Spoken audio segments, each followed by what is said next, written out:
Hello friends, पायल maternity home की तरफ से मैं डॉक्टर मेघरी गोंडलिया आप सभी का हार्दिक स्वागत करती हूँ। आज हमारे साथ है doctor Pallavi Kalewad Akbari ma'am. Welcome ma'am. Ma'am के बारे में बात करूँ तो मैम एक गायनेकोलॉजिस्ट और मास्टर इन फिटल मेडिसिन है। मैम के मास्टरी पहले गायनेकोलॉजिस्ट में, फिर इसने फेलोशिप इन फिटल मेडिसिन किया हुआ है।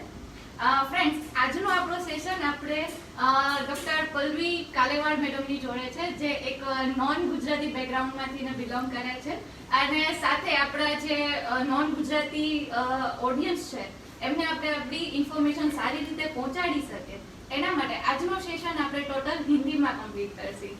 સો मैम, जैसे कि हम सब जानते हैं कि अभी ड्यूरिंग प्रेगनेंसी सोनोग्राफी का बहुत ही ज़रूरत है, सारे डॉक्टर सजेस्ट भी करते हैं।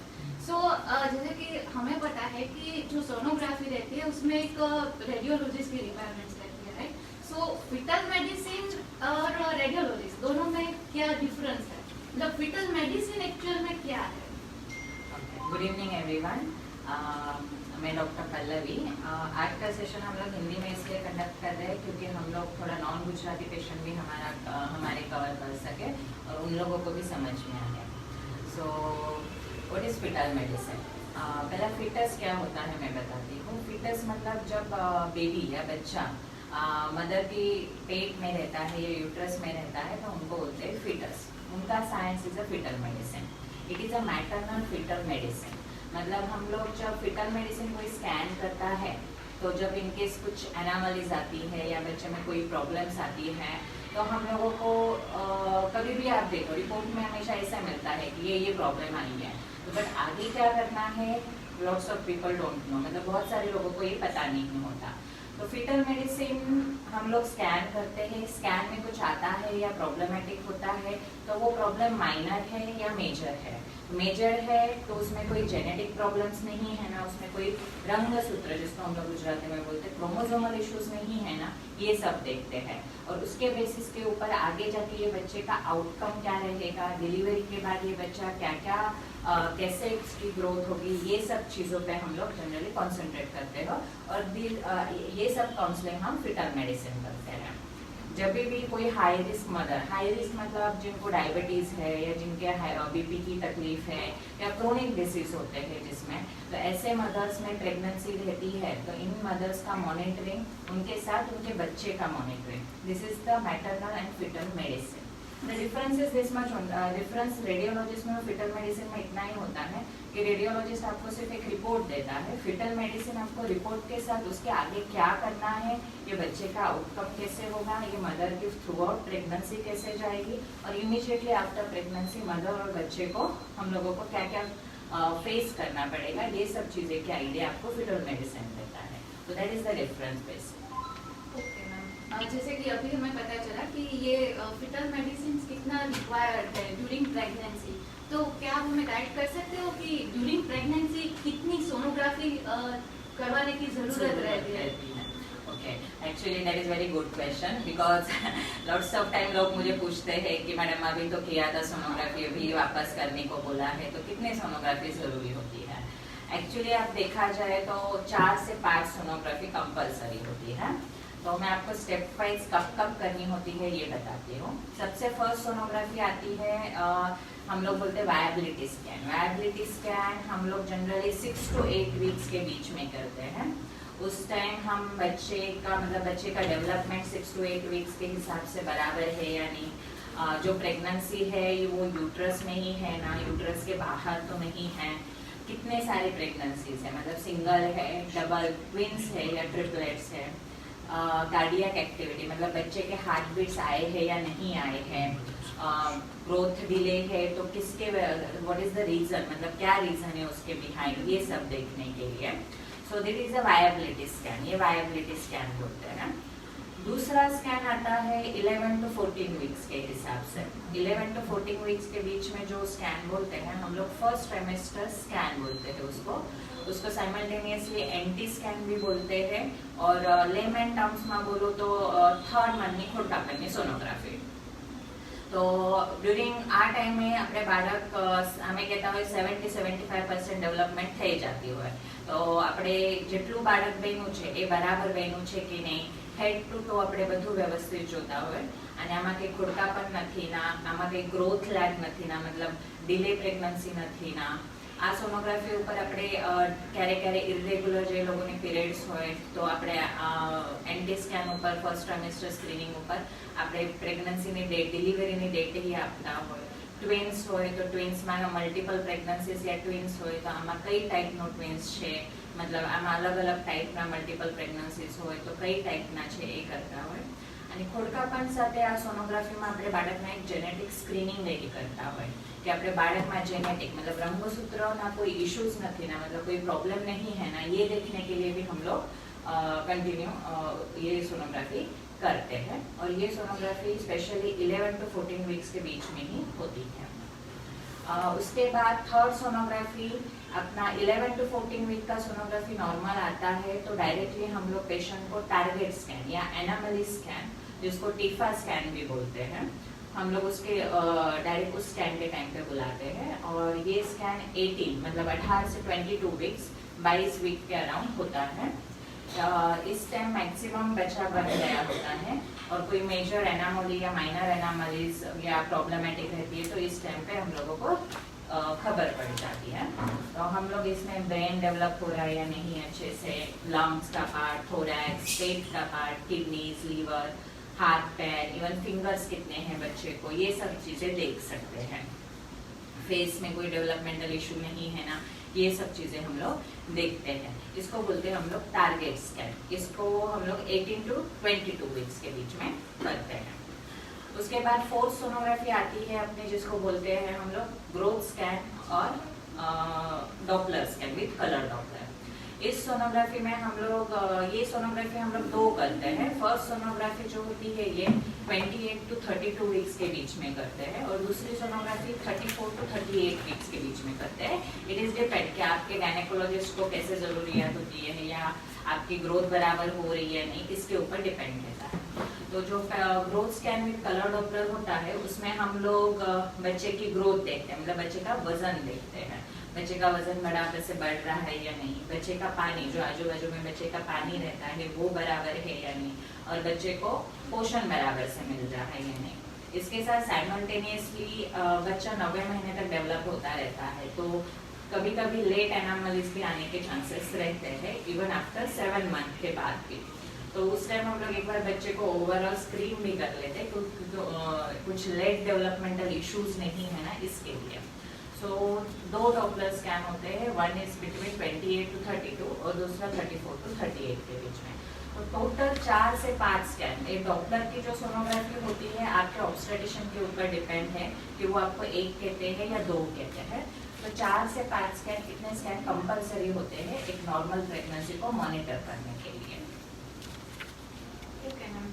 ये तो यूजफुल इंफॉर्मेशन हो गई हमारे सारे दर्शकों के लिए, कितनी टाइम पे कौन सी सोनोग्राफी रिक्वायर्ड है और वो क्या सजेस्ट करती है एक्चुअल में. और मैम एक क्वेश्चन ज़्यादातर हम ज़्यादा सुनते हैं डॉक्टर से कि आपको 3D 4D सोनोग्राफी करवानी है, तो ये 3D 4D सोनोग्राफी एक्चुअल में क्या है और वो किस टाइम पे एडवाइजेबल है. जो हम लोग रूटीन सोनोग्राफी करते हैं वो सोनोग्राफी उसको 2 डायमेंशनल मतलब 2D सोनोग्राफी बोलते हैं. और जब एक्चुअली कैसे आजकल सबको जब 5th मंथ की सोनोग्राफी होती है तो अच्छे से बच्चे का फेस देखने की इच्छा होती है 3D में, या हाथ पैर दिखते हैं ऐसे. So that is a 3D मतलब 3 dimensional structure. Actually 3D 3 dimensional और 4 डायमेंशनल सोनोग्राफी की जरूरत सब केस में नहीं होती है. 2D सोनोग्राफी कोई भी 3D 4D करने से पहले कोई भी रेडियोलॉजिस्ट या फीटल मेडिसिन कंसल्टेंट को पहला 2D सोनोग्राफी करनी पड़ती है. 2D में जनरली कोई प्रॉब्लम ना हो तो जरूरियात जनरली नहीं होती है. But nowadays the people want to see the baby का फेस लाइक ऐसे 3D में अच्छे से लाइक अ स्टेचू जैसा दिखता है. तो फॉर पेशेंट के सेटिस्फेक्शन के लिए हम लोग आजकल 3D 4D परफॉर्म करते हैं. एक्चुअल 3D 4D की जरूरत तब पड़ती है जब बच्चे में कोई एनामली हो जो हम लोग 2D में कैचअप नहीं कर पाते. Then we need a 3D dimension और द 4th डायमेंशन. उस टाइम पे हम लोगों को 3D और 4D की ज़रूरत पड़ती है। अदरवाइज सब केसेस में 3D 4D की ज़रूरत नहीं होती है। We are giving 3D 4D report like face of the baby, baby का फेस 3D में, हाथ पैर, और बेबी का स्पाइनल कॉर्ड 3D में हम लोग देते हैं। तो पेशेंट को थोड़ा विजुअली थोड़ा एग्जैक्टली अंदाजा आए कि बच्चा कैसे दिखता है और किस मॉर्फोलॉजिकली फिनोटाइपिकली कैसे दिखता है। तो उसके लिए हम लोग पेशेंट सेटिस्फेक्शन के लिए बहुत टाइम हम लोग 3D 4D करते हैं, but it is not necessary. जैसे कि अभी आपने बताया, आपने एक वर्ड यूज किया था फिटल इको करके। सो फिटल इको एक्चुअल में क्या है और डॉक्टर्स कैसी कंडीशंस में फिटल इको सजेस्ट करते हैं? फिटल इको आप लोगों ने सुना होगा अडल्ट इको, मतलब अडल्ट में एक हार्ट की सोनोग्राफी होती है, उसको कहते हैं इकोकार्डियोग्राम। तो वैसे ही एक सोनोग्राफी फीटस में, मतलब बच्चा जब पेट में होता है तब करते हैं, उसको हम लोग फीटल इकोकार्डियोग्राम बोलते हैं। ठीक है, जब हम लोग टारगेट स्कैन करते हैं 18 to 22 वीक्स के टाइम पे, जो एनोमली स्कैन बोलते हैं हम लोग, उसी टाइम पे हम लोग हार्ट देख लेते हैं। ठीक है, बट कोई केसेस में और थोड़ा डिटेल में देखना जरूरी होता है। जो हार्ट के स्मॉल ब्लड वेसल्स रहते हैं वो डिटेल में देखना जरूरी होता है। सब केसेस में फिटल इको इंडिकेटेड नहीं है। फिटल इको इंडिकेटेड होता है उन केसेस में जहाँ पे मदर्स को डायबिटीज होता है, या मदर को कोई क्रोनिक डिसीज होता है, या मदर को कोई ऑटोइम्यून डिसीज होता है, या फैमिली में फर्स्ट या सेकेंड डिग्री रिलेटिव्स में किसी को बाय बर्थ मतलब कंजेनिटल हार्ट इफेक्ट होता है, या किसी का प्रीवियस बच्चे को हार्ट इश्यूज रहते हैं, या सोनोग्राफी पे जैसे 3rd मंथ या 5th मंथ के सोनोग्राफी के ऊपर हम लोगों को बच्चे में हार्ट में छोटे दूसरे जगह पे कुछ एनोमलीज दिखती है, तो we have to see the heart कि बाबा हार्ट में इको में कोई प्रॉब्लम नहीं है ना, उसकी वजह से। और बच्चे में कोई रिस्क फैक्टर आते हैं तो उस केसेस में हम लोग देखते हैं। हम लोग ट्विंस में, सारे ट्विंस में नहीं, जैसे मोनोकोरिक ट्विंस में हम लोग प्रेफर करते हैं इको, बिकॉज मोनोकोरियनिक ट्विंस में थोड़ा हार्ट इश्यूज होने के ज्यादा प्रॉब्लम्स रहते हैं। तो फिटल इको सब में इंडिकेटेड नहीं है। जब टारगेट स्कैन होता है तभी हम लोग एक बार हार्ट को डिटेल में देख लेते हैं। इंडिकेटेड केसेस में ही हम लोग डिटेल में देखते हैं, और वो सोनोग्राफी हम लोग 20 to 24 वीक्स के बीच में करते हैं। तब बच्चे की साइज भी थोड़ी बड़ी हो गई होती है, हार्ट की साइज भी थोड़े अच्छे से बड़ी हो गई होती है, तो we can see small blood vessels, everything clearly. So that is a fetal echo. It is like an adult echo only, but it is in the fetal stage. Ma'am actual में एक क्वेश्चन और है, ये सारी हमने जो discussion किया वो सारी प्रेग्नेंट फीमेल्स को ध्यान में रख के किया। सो ऐसा कोई मतलब आप सोनोग्राफी ऐसा कुछ सजेस्ट करते हो जो हम नॉन प्रेग्नेंट फीमेल को भी एडवाइस करते हैं? ओके, हमारे सेंटर पे हम लोग एंटीनेटल मतलब प्रेग्नेंट लेडीज के स्कैन के साथ भी नॉन प्रेग्नेंट लेडीज के स्कैन करते हैं, जिसको बोलते हैं USG pelvis, ultrasound of the pelvis. Pelvis मतलब लोअर एब्डोमिनल सोनोग्राफी। जो हम लोग कोई भी फीमेल्स को इशू रहता है, मतलब इरेगुलर पीरियड्स रहते हैं, या जिनको प्रेगनेंसी नहीं रहती है, जिनको बहुत ज़्यादा ब्लीडिंग जाती है, या जिनको मतलब एब्डोमिनल लोअर एब्डोमिन में पेन होता रहता है, तो हम लोग लोअर एब्डोमिन का मतलब फीमेल रिप्रोडक्टिव ट्रैक्ट सोनोग्राफी करते हैं, उसको बोलते हैं अल्ट्रासाउंड ऑफ पेल्विस। तो एंटीनेटल के साथ साथ भी हम लोग 3D 4D और 2D USG पेल्विस करते हैं यहाँ पे। अभी तो ये दोनों के लिए हमारे पास इंफॉर्मेशन आ गई थी, प्रेग्नेंट फीमेल्स में क्या रिक्वायर्ड है और नॉन प्रेग्नेंट में। और अभी मैम थोड़े से क्वेश्चंस हमारे ऑडियंस से भी हमें आए हैं, ये जो मैं गुजराती में ओके, प्रेगनेंसी दरमियान सोनोग्राफी करावी એ સેફ છે? यस, સોનોગ્રાફી એકદમ સેફ હોય પ્રેગ્નન્સીમાં। अल्ट्रासाउंड में जो वेव्स निकलते हैं वो बच्चे को हार्म नहीं करते। ठीक है, तो it is very safe in the pregnancy. 2 चीजें बहुत सेफ होती है प्रेगनेंसी में, एक सोनोग्राफी और दूसरी MRI। ठीक है, ये दोनों से बच्चे को या मदर को कोई तकलीफ नहीं होती है। एक्सरे, जो हम लोग एक्सरे निकालते हैं वो, और CT स्कैन, ये दोनों चीजें हम लोग प्रेगनेंसी में नहीं करवाते हैं, बिकॉज उनके रेस जो होते हैं वो बच्चे के डेवलपमेंट में असर करते हैं।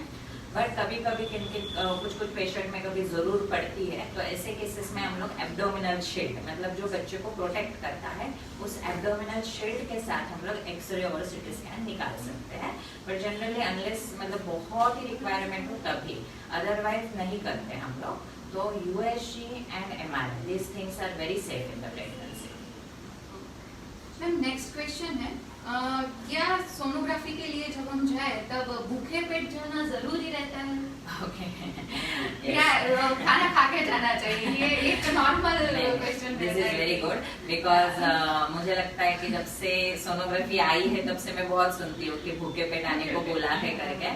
तो please please please pregnant ladies भूखे पेट मत जाओ। आप अपने बच्चे के सोनोग्राफी के लिए जा रहे हो तो it is better to eat something, क्योंकि आप खाओगे तो ही, क्योंकि कभी कभी सोनोग्राफी में बहुत ज्यादा टाइम लगता है, बच्चा पोजीशन में नहीं होता और सब। तो फास्टिंग करने की कोई जरूरत नहीं है, भूखे पेट जाने की कोई जरूरत नहीं है। आप खाना खा के जाओ, आपका फूड आपके सोनोग्राफी के ऊपर कोई असर नहीं करेगा।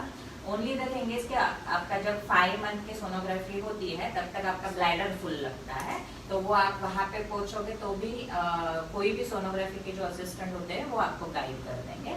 बट सोनोग्राफी के लिए, वो भी बच्चे के सोनोग्राफी के लिए, आपको भूखे पेट जाने की जरूरत नहीं है।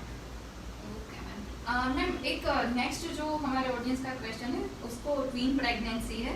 सो उसका क्वेश्चन ये कि ड्यूरिंग ट्वीन प्रेगनेंसी सोनोग्राफी के प्रोटोकॉल में कोई वेरिएशन आता है या चेंजेस कुछ रहता है?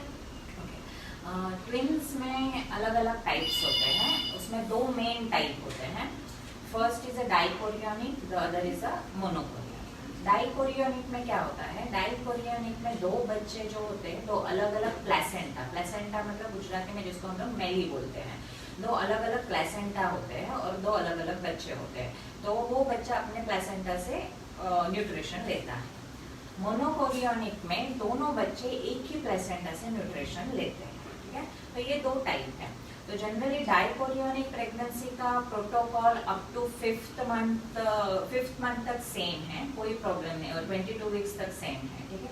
उसके बाद एक्चुअली उनको कलर डॉपलर की सोनोग्राफी ज्यादा लग सकती है, but that is depend on कि आपके बच्चे का ग्रोथ के मतलब आपके कंडीशन ऊपर और बच्चे के कंडीशन ऊपर और आपके जो गायनेक देख रहे हैं उनके ओपिनियन ऊपर। मतलब every 4 to 6 month you have, मतलब आपको सोनोग्राफी करनी पड़ती है डाइकोरियोनिक में टिल डिलीवरी, क्योंकि कभी कभी इन बच्चों में कम वजन आना, पानी कम होना या न्यूट्रिशन कम होना, ऐसे चांसेस ज्यादा होते हैं। इसलिए इन मोनोकोरियोनिक प्रेगनेंसी में जब 2 बच्चे एक ही प्लेसेंटा से जब न्यूट्रिशन लेते हैं या ब्लड सप्लाई मिलता है उन दोनों को, उनकी मॉनिटरिंग थोड़ी रेगुलर बेसिस पर थोड़ी ज्यादा करनी पड़ती है। क्यों? क्योंकि इन बच्चों में कॉम्प्लिकेशंस आने के, जैसे कि हम लोग मेडिकल टर्म में बोलते हैं कि twin transfusion syndrome, twins anaemia polycythemia syndrome, selective IUGR, ये सब चीजें, मतलब एक बच्चा बड़ा आता है, एक छोटा आता है, एक को थोड़ा एनीमिया जैसे लगता है तो एक वॉल्यूम ओवरलोड हो जाता है, तो ये चीजें दिखने के चांसेस रहते हैं। तो हम लोग मोनोकोरियोनिक प्रेगनेंसी को थोड़ा फ्रिक्वेंटली बोलते हैं, थोड़ा बार बार बोलते हैं। अप टू 3रे महीने का, मतलब 14 वीक्स तक हम लोग जैसे सिंगलटन प्रेगनेंसी या डाइकोरियोनिक प्रेगनेंसी फॉलो करते हैं वैसे ही फॉलो करते हैं। आफ्टर 14 वीक्स हम लोग 2-2 हफ्ते के बाद ऐसे प्रेगनेंसी को कंटिन्यू करना इम्पोर्टेंट समझते हैं, बिकॉज जैसे ही ये कॉम्प्लिकेशंस आते हैं, ऐसे कॉम्प्लिकेशंस में एक स्पेशल ट्रीटमेंट लेनी पड़ती है।